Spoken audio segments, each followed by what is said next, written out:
우리가 오늘 말씀 읽겠습니다. 요한복음 5장 39절 말씀인데요, 우리가 다 같이 한 목소리로 읽겠습니다. 너희가 성경에서 영생을 얻는 줄 생각하고 성경을 연구하거니와 이 성경이 곧 내게 대하여 증언하는 것이니라. 아멘. 미국 동부 메릴랜드주에 볼티모어라는 도시가 있습니다.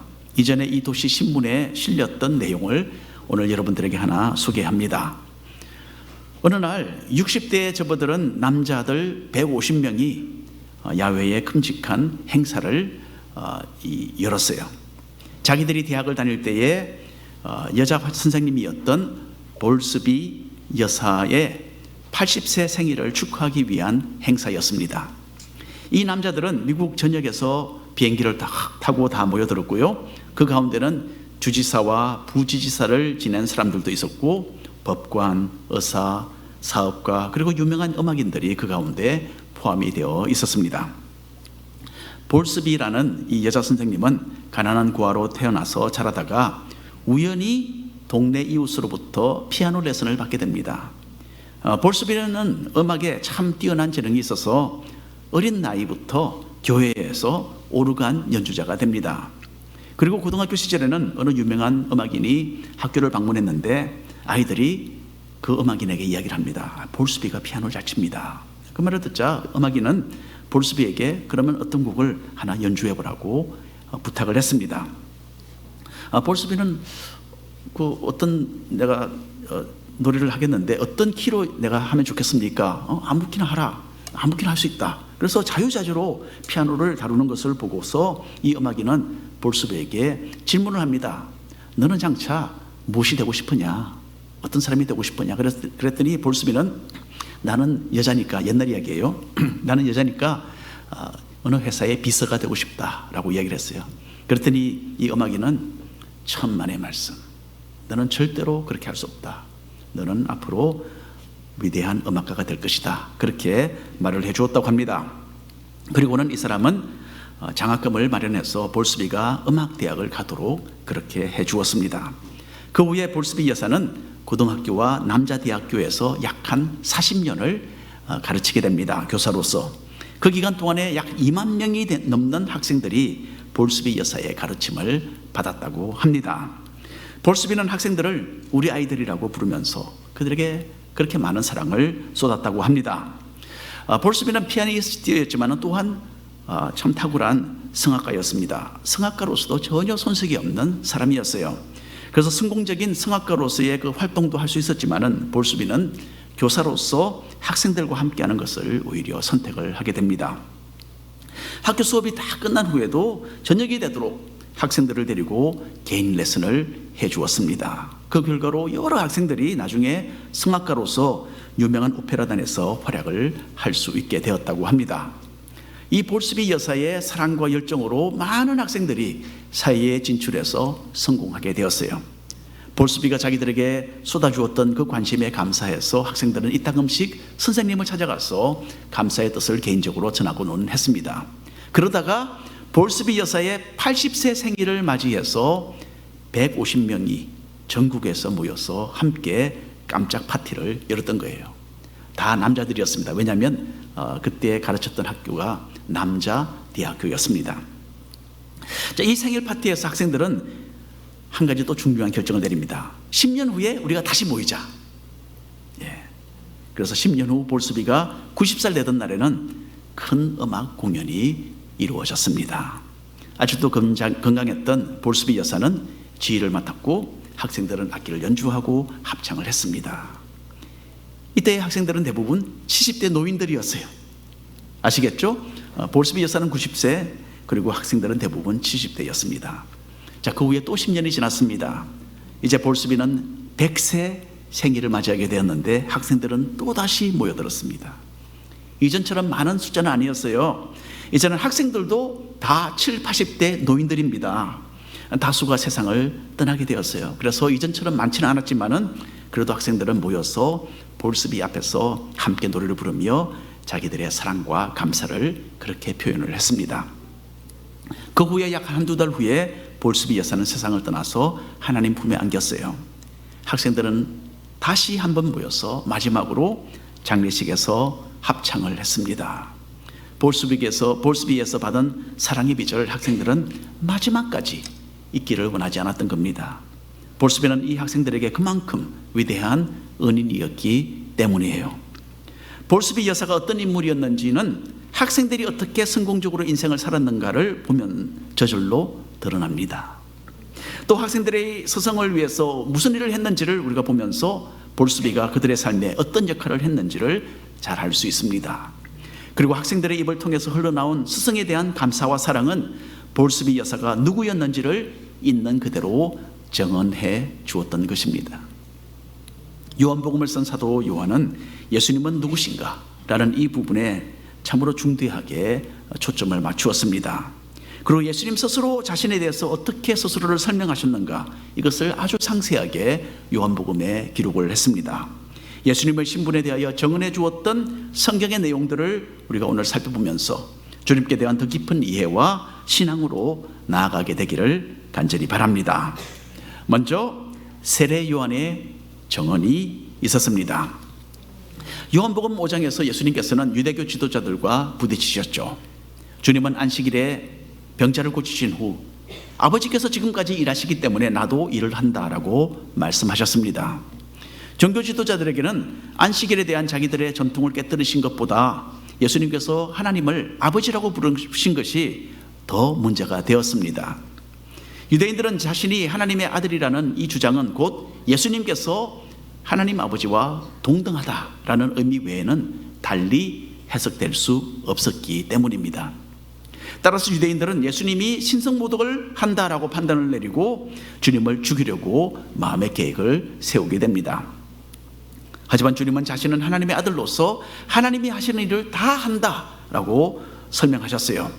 하나님과 같이 예수님은 자신이 생명의 주인으로서 죽은 사람까지도 살리는 권한이 나에게 있다라고 말씀하셨어요.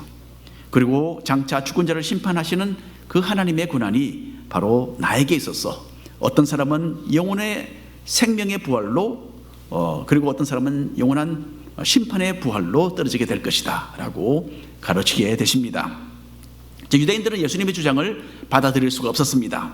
인간이 어떻게 자신을 하나님이라 주장할 수 있는지 그들은 이해를 할 수 없었기 때문입니다. 그래서 이제 주님께서는 자신의 주장에 대한 몇 가지 증거를 제시하십니다.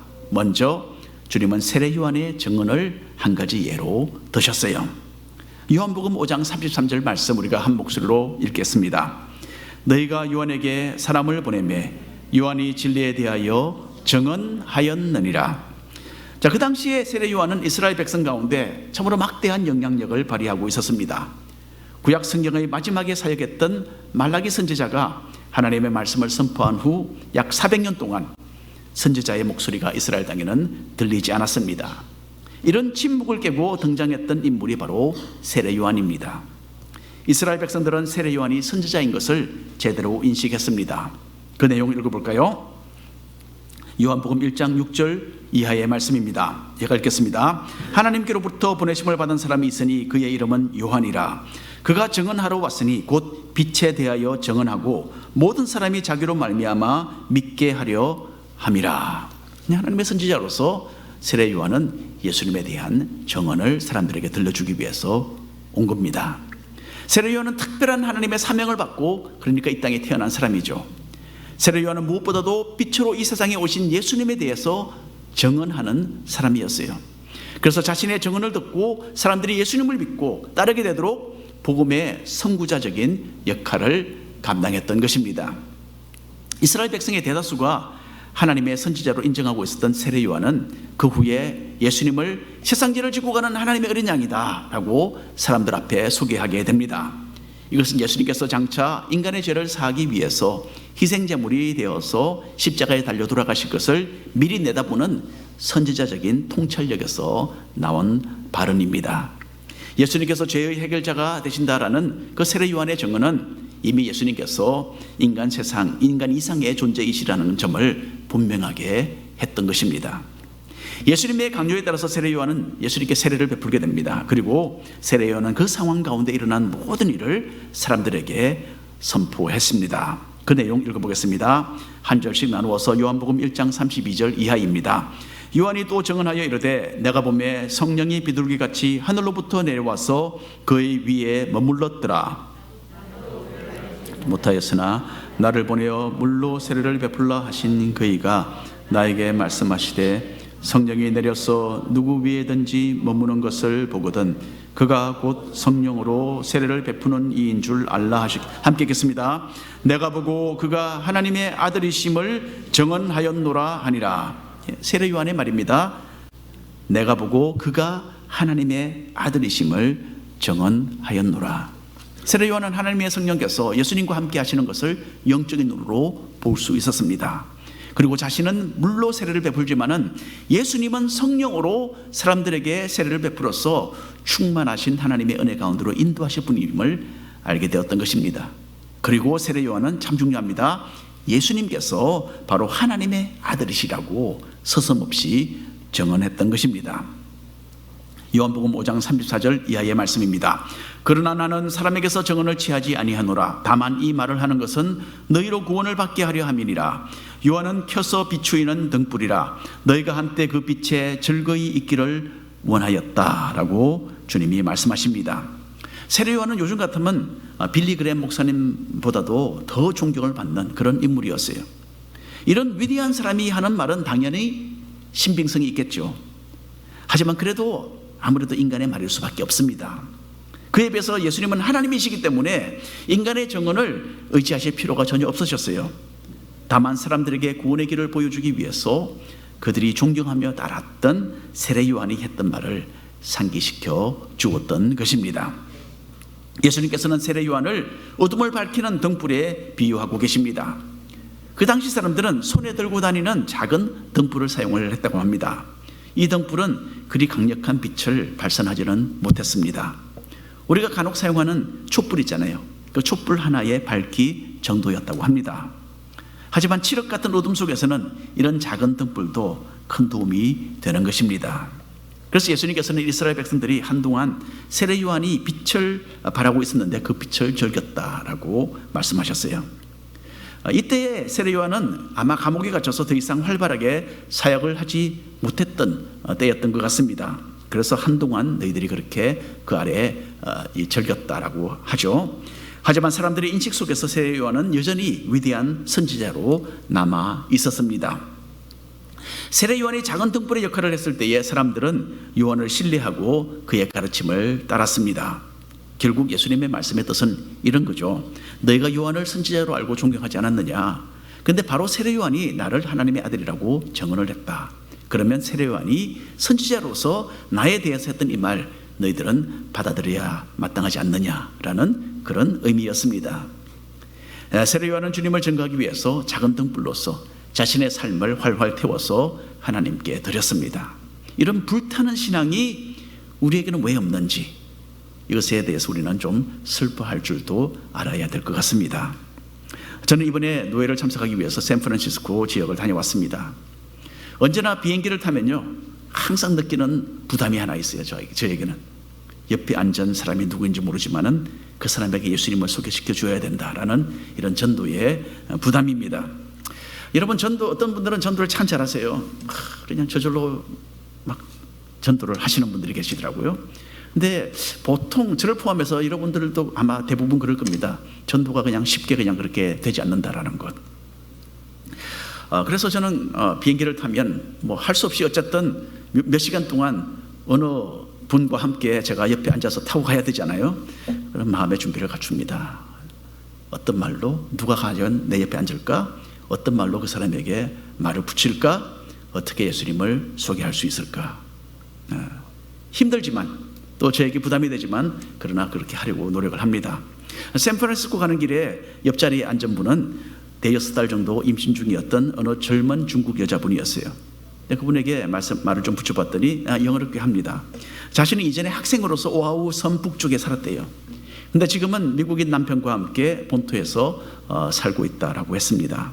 그리고 이번에 하와이에 온 것은 자기가 오아우 섬 북쪽에 함께 공부했던 친구의 결혼식이 있었고 이제는 자기는 결혼식 후에 집으로 돌아가고 있다라고 말을 했습니다.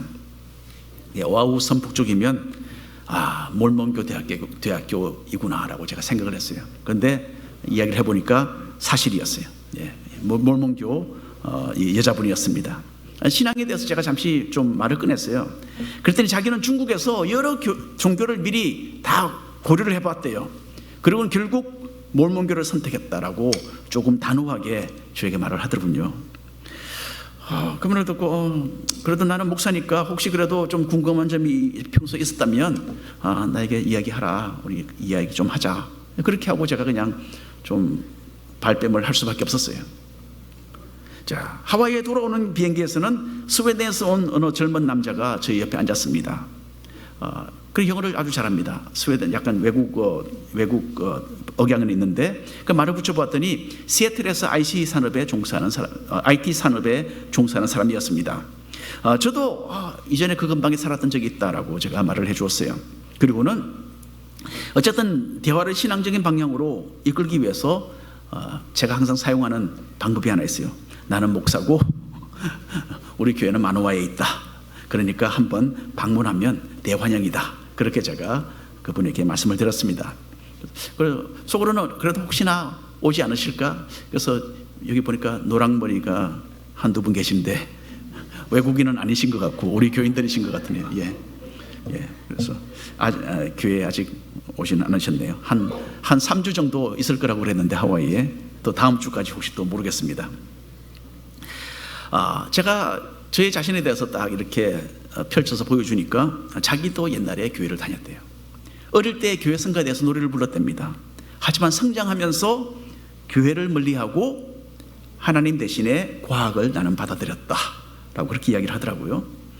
그리고는 이제 조금 더 대화를 하려고 했는데 신앙적인 대화에는 관심이 없다라는 그런 의사를 조금 분명하게 표시를 하더라고요. 또 저도 할 말이 없는 거죠. 그래서 이 사람에게 그래도 한번 교회에 오면 우리 환영이다. 그렇게 말을 하고 저의 전도는 그냥 마무리가 되어버렸습니다. 이번에 있었던 비행기 전도를 제가 혼자 가만히 좀 평가를 해보게 되었어요. 좀 불편한 감정이 생긴다 하더라도 내가 조금 더 다른 사람들에게 적극적으로 전도를 해야만 하지 않았었나라는 그런 반성이 되더라고요. 세례 요한이 가졌던 예수님에 대한 그 불타는 열정, 이런 것은 하나도 없고요. 그냥 조심스럽게 예절을 좀 지키고 표면적인 대화를 잠시 나누는 것에 그치고 말았다라는 좀 안타까운 그런 결론을 제가 스스로에게 내리게 되었습니다. 예수님을 전거하는 것은요, 이런 매끄러운 대화도 아니고 질문에 잘 답할 줄 아는 뛰어난 지식도 아닙니다. 이런 것도 중요하겠죠. 하지만은 무엇보다도 성령으로 충만한 삶이 진정으로 표현된다면 전도가 더 효과적으로 이루어지지 않았을까라는 판단을 제가 내려봅니다. 세례 요한처럼 작은 등불이 되어서 우리 모두 주님을 힘차게 증거하는 성령의 사람들이 되었으면 좋겠습니다. 두 번째로 함께 읽어볼까요? 사역의 정언. 예수님은 하나님의 아들이라는 자신의 존재에 대한 증거로서 먼저 세례 요한의 정언을 제시했습니다. 그리고 이어서 두 번째로 자신의 사역이 바로 내가 누구인지를 정언해 준다라고 그렇게 말씀을 하셨어요. 주님께서는 인간으로서는 불가능한 일들을 많이 행하셨습니다. 이런 주님의 행적은 예수님께서 그냥 단순한 인간이 아니시고 신적인 존재이심을 그대로 드러내어 보여주었습니다. 그래서 요한복음 5장 36절 말씀 한 목소리로 읽겠습니다. 내게는 요한의 증거보다 더 큰 증거가 있으니 아버지께서 내게 주사 이루게 하시는 역사, 곧 내가 하는 그 역사가 아버지께서 나를 보내신 것을 나를 위하여 정언하는 것이요. 자, 우리는 지금까지 요한복음을 읽어오면서 이미 주님의 기적을 많이 접해보았습니다. 주님의 기적은 마태, 마가, 누가 요한복음을 보면 수없이 많이 기록되어 있습니다. 하나 요한복음 1장부터 5장까지 우리가 읽어오면서 우리가 보아온 기적도 상당히 많습니다. 예수님은 나다나엘을 처음 만나시기도 전에 나다나엘이 누구고 어디서 무엇을 하고 있었으며 그의 마음의 상태가 무엇인지까지도 이미 다 알고 계셨어요. 인간으로서 어떻게 이렇게 할 수 있겠습니까? 그렇죠? 주님은 갈릴리 가나 혼인잔치집에서 물로 포도주를 만드는 기적을 행하셨습니다. 예수님은 예루살렘에서 큰 기적들을 많이 행하셨어요. 그래서 니고데모는 예수님께서 행하시는 이 모든 표적을 보고서 주님의 사역은 하늘로부터 온 것임을 인정하게 되었어요. 사마리아 지방에서 예수님은 우물가에서 만난 여인의 과거를 다 알고 계셨습니다. 또 예수님은 죽어가는 신하의 아들을 먼 거리에서 말씀 하나로 고쳐서 살리셨어요. 그리고 이제 종교 지도자들과 부딪혀서 이렇게 토론을 하게 되신 이유도 무엇입니까?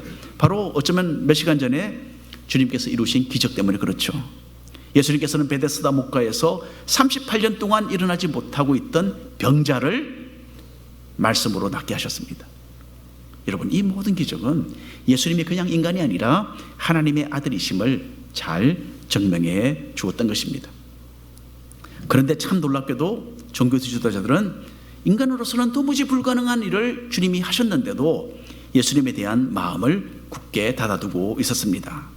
이 사람들은 거의 40년 동안 병으로 고생하던 사람이 낫게 된 그 기적을 보고서도 그 기적을 베푸신 예수님께 합당한 관심을 보이지 않고 있습니다.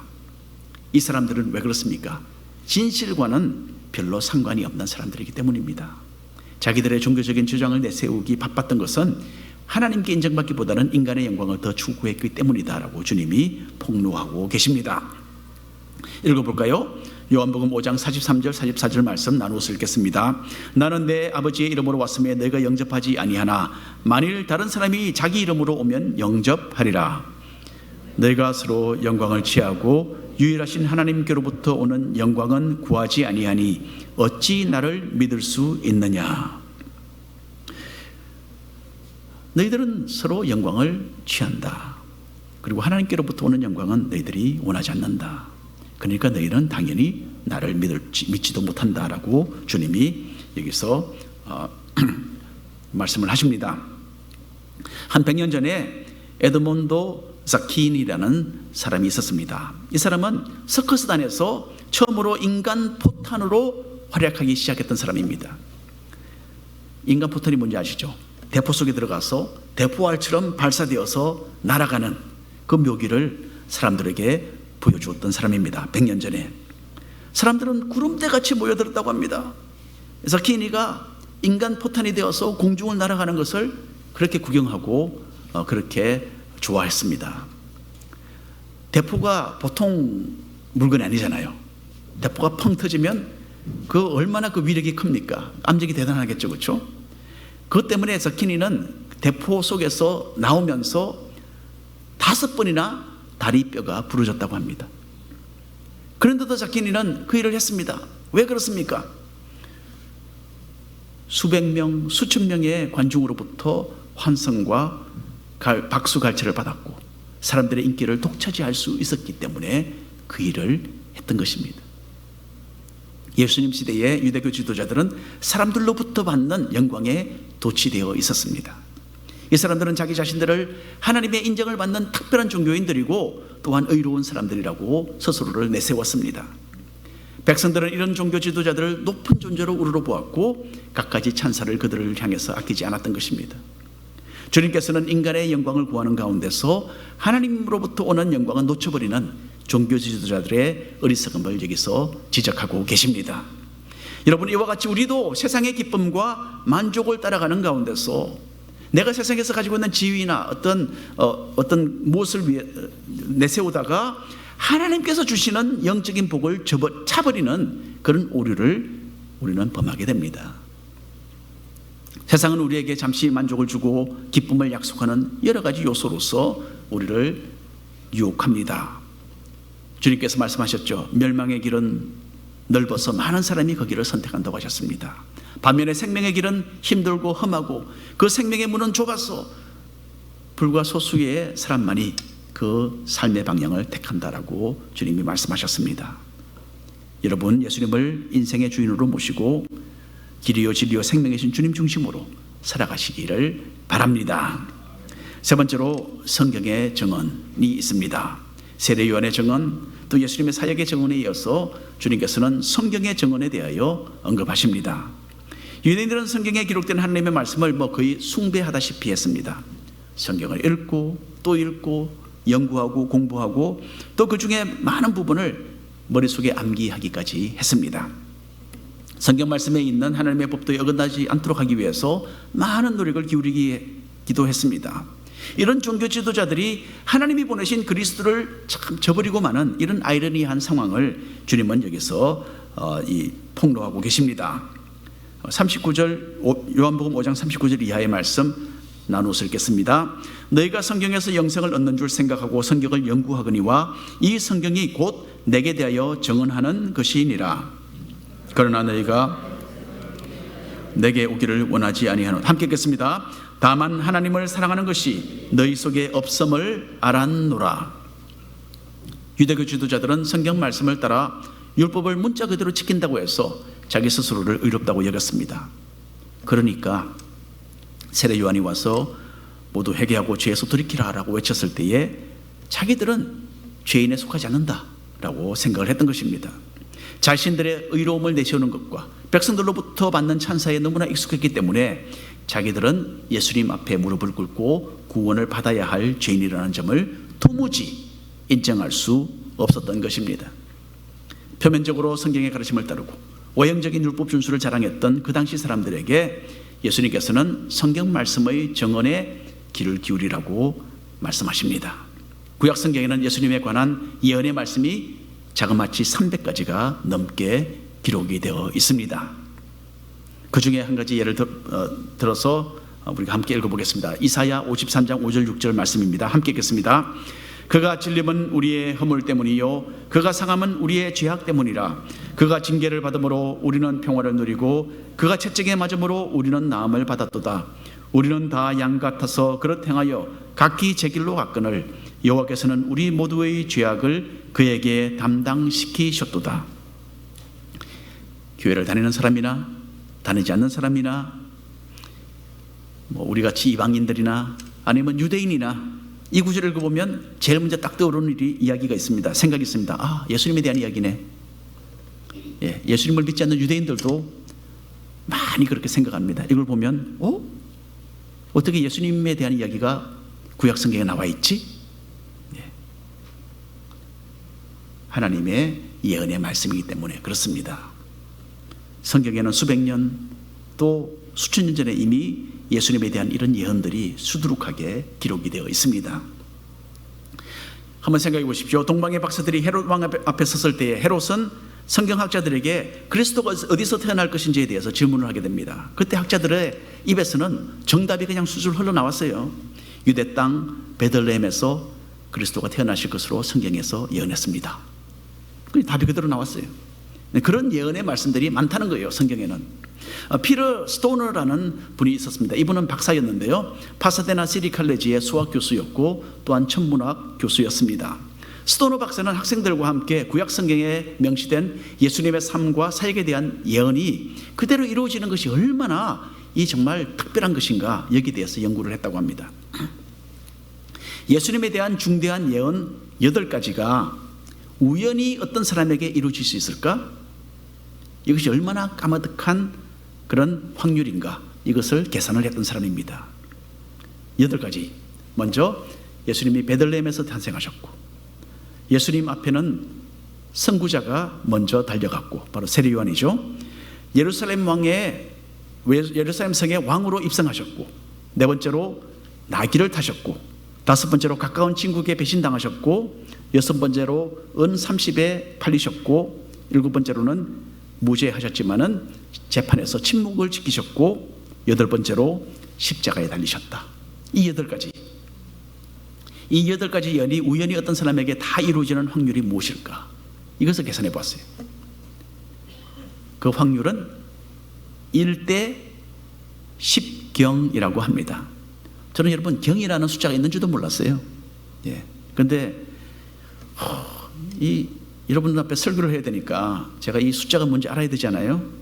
한참 걸렸습니다. 10경이라는 이것은요, 1 다음에 공이 17개가 있는 겁니다. 10의 17제곱이에요. 까마득한 숫자입니다. 스토너 박사는 이 까마득한 확률을 이렇게 설명했습니다.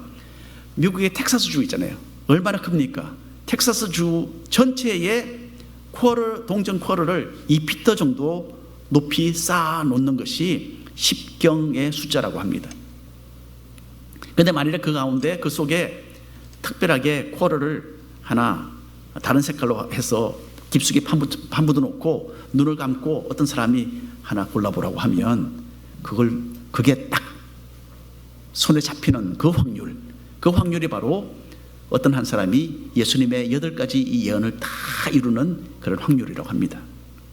무슨 말입니까? 예수님께서 오셔서 이 모든 일을 이루신 것은 결코 우연이 아니라는 거죠. 예수님에 대한 예언의 말씀이 그대로 성취되었다라는 이야기입니다. 유대인들은 메시아에 대한 성경의 예언들이 예수님으로 인해서 이루어지는 것을 하나씩 눈으로 보고 있었어요. 그 당시에. 이렇게 유대인들이 거룩하게 여기고 있는 그 성경이 바로 예수님에 대해서 증언을 하고 있는데 그 사람들은 여전히 불신앙에 가득 차서 주님 믿기를 거부하고 있었던 것입니다. 오늘 결론의 말씀을 드립니다. 하나님의 아들 예수님께서는 하늘 보좌를 버려두고 이 땅에 오셨어요. 그리고 하나님께서는 우리에게 예수님에 관한 충분한 증거를 제시해 주셨습니다. 세례 요한의 증언, 예수님의 사역의 증언, 그리고 성경의 증언이 우리 모두 앞에 놓여 있습니다. 이 모든 것은 결국 하나님 자신의 증언이죠. 예수님에 대한. 자, 우리 각자는 스스로 법관이 되어서 이 증언들을 잘 살펴보고 중대한 판결을 한 가지 내려야 합니다. 예수님을 믿거나 믿지 않는 것은 자유입니다. 하지만 이것은 결코 가벼운 결정은 아닙니다. 믿는 것과 믿지 않는 것의 결과는 하늘과 땅의 차이보다도 더 큽니다. 믿고 죄를 씻으면 영원한 생명을 얻고 믿지 않고 죄 가운데 그대로 살게 되면 죽음보다도 더 괴로운 고난을 영원한 형벌로 받게 되는 겁니다. 인간을 향한 하나님의 사랑은 온 우주보다도 더 크시지만은 불신앙에 대한 하나님의 심판과 형벌의 엄격함도 이 온 세상이 감당하지 못할 만큼 큰 것입니다. 겸손한 마음으로 주님을 마음의 보좌에 모시고서 이 영원한 생명의 길을 힘차게 걸어가는 주님의 제자들이 되시기를 축원합니다. 기도합니다.